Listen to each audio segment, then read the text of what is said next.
Yang penting bahwa itu menjadi magnet bagi datangnya masyarakat, rakyat, mahasiswa, buruh, mak-mak ke DPR. Artinya kalau misalnya hak angket itu nggak jalan, pasti ada gejolak, Mas. Gejolak luar biasa. Gejolaknya akan luar biasa, malah itu memancing. Ini sudah memulai gerak, ditambah dengan kondisi yang seperti itu makin besar. Artinya bisa dibilang kalau hak angket ini gagal, ini juga bisa jadi pemicu people power. Pemicu people power.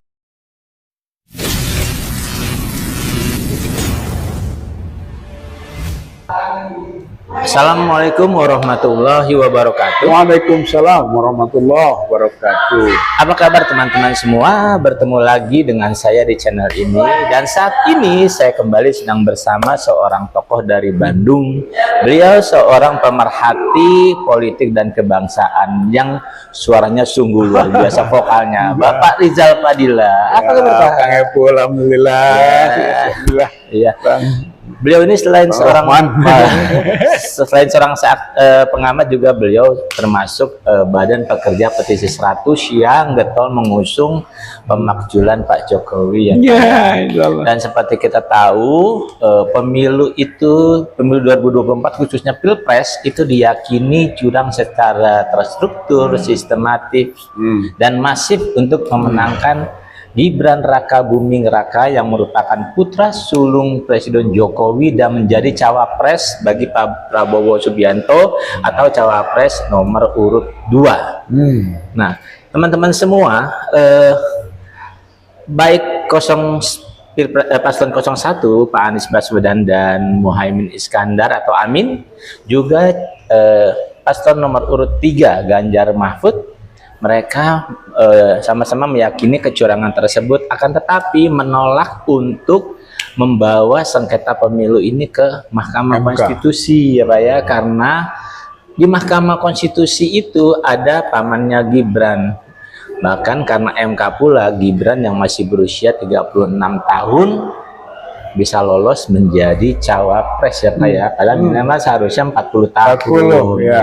Undang-undang. Nah, karena tidak mau membawa masalah ini ke MK, akhirnya memutuskan untuk hak angket.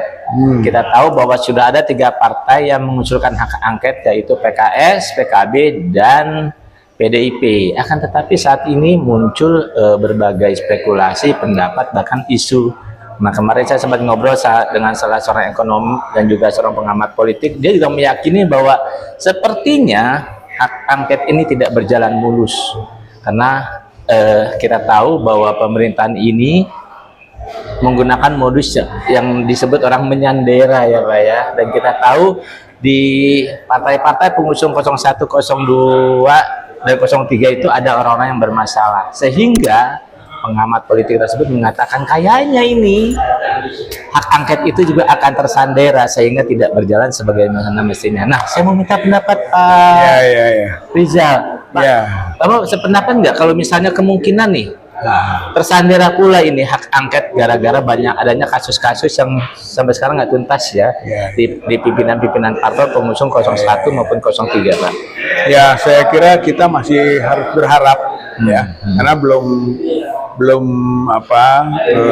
batas waktu untuk sampai ke penetapan pemenang oleh KPU belum. Jadi sepanjang masih ada waktu, kita masih terus berharap gitu kan, bahwa nanti bagaimana ya itu antisipasi berikut. Gitu ya, bahwa hak angket ini memang dinilai hak dewan yang strategis, ya kan, karena tadilah proses hukum Bawaslu kemudian ke MK itu punya skeptisme tinggi, gitu kan, tentang karakternya, sehingga jalur politik penyelidikan juga, gitu kan, bahkan ini lebih luas penyelidikannya ketimbang MK. Kalau MK mengadili, gitu kan, kalau MK hanya mengadili, kalau ini melakukan penyelidikan, gitu kan, sehingga lebih luas, gitu kan, bisa memanggil presiden, bisa memanggil Bawaslu, bisa KPU, bisa siapapun memanggil dan mendatangi, sehingga kita nilai bahwa inisiasi itu ya yang muncul selama ini tentang hak angket itu harus direspon dengan baik. Itu satu soal itu. Nah, kemudian diujinya tentang keseriusan penggunaan hak angket itu adalah saat memulai masuk 25 orang anggota dewan yang bukan satu fraksi. Ya, itu saja sebenarnya. Oh, nanti angket terjadi atau tidak terjadi itu urusan lain. Tapi yang 25 saja sudah masuk, itu kan, maka rakyat akan menjadi pendukung utama. Gitu. Menurut saya mah bukan hak angket jadi tidak jadi, tapi hak angket diajukan saja. Gitu Pak, kalau saya melihat. Ya kan? Begitu diajukan 25, itu juga sinyal loh bahwa ada restu fraksi, restu partai. Betul. Kan dengan 25 orang mengajukan itu. Jadi saya kira kata kuncinya di situ, bukan angket. Kalau nanti di paripurna gagal, urusan lain. Gitu Pak. Jadi kita harus melihatnya dalam mana yang lebih dini. Gitu kalau saya melihat nih Kak. Tapi kalau kita menginginkan kecurangan ini tertangani gitu, artinya kan memang hak angket itu kan harus bisa berjalan kan? Iya betul. Tapi bullshit lah dengan proses-proses yang ada di MK, termasuk di DPR. Kita nggak perlu percaya penuh. Kalau menurut saya mah rakyat gitu Pak. Jadi kalau saya mah people power. Jadi artinya kalau gini, kalau misalnya MK ini benar-benar hak angket maksud saya tersandera benar-benar nih. Karena memang kan setelah diusulkan kan keputusan tetap di ketua DPR. Ya, pimpinan yang menentukannya, tapi kan jumlah ditentukan oleh jumlah, dia nggak menentukan. Betul. Katakanlah kemudian bener lah asumsinya bahwa karena tersandera hak angket ini nggak jalan. Ya, nah solusinya saya nggak masalah, itu kan. Yang penting bahwa itu menjadi magnet bagi datangnya masyarakat, rakyat, mahasiswa, buruh, mak-mak ke DPR. Artinya kalau misalnya hak angket itu nggak jalan, pasti ada gejolak luar biasa. Gejolaknya akan luar biasa, malah itu memancing. Ini sudah memulai gerak, ditambah dengan kondisi yang seperti itu, makin besar. Artinya kalau artinya DPR ini kalau misalnya nggak menjalankan, rugi dia akan, bahkan dia sekarang menjadi bagian dari kolaborator gitu kan, kecurangan itu. Artinya bisa dibilang kalau hak angket ini gagal, ini juga bisa jadi pemicu people power. Pemicu people power. Yang penting menurut saya masuk aja yang 25 itu para pahlawan, gitu kan, para pahlawan pembuka kunci perubahan. Itu kalau saya lihat itu Pak Rahman. 25 masuk, rakyat mulai mensupport, mendukung, bahkan menghukum siapa yang macam-macam, gitu kan, dari proses.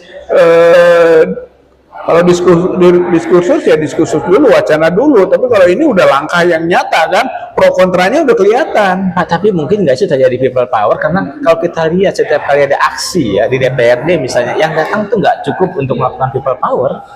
Nah, saya kan ini ya kasus hari ini juga kan, yang deklarasi front daulat rakyat itu organizing gitu kan, ingin mengorganisir atau merekatkan potensi-potensi yang ada dari gerakan-gerakan yang mungkin awalnya kecil gitu kan, tapi kalau bisa dibuat perekatan ini besar, ditambah dengan isu yang strategis dan ada common enemy.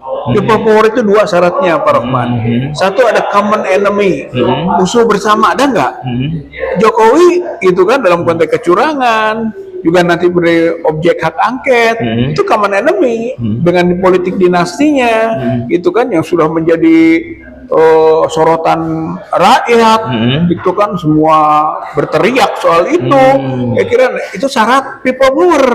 Artinya people power ini benar-benar bisa terjadi. Bisa, karena ini melepaskan common enemy susah. Jokowi susah sekarang dalam posisi yang susah membersihkan diri bahwa saya tidak loh, tidak dinasti loh, tidak ini enggak, saya kepentingan rakyat loh, udah nggak bisa.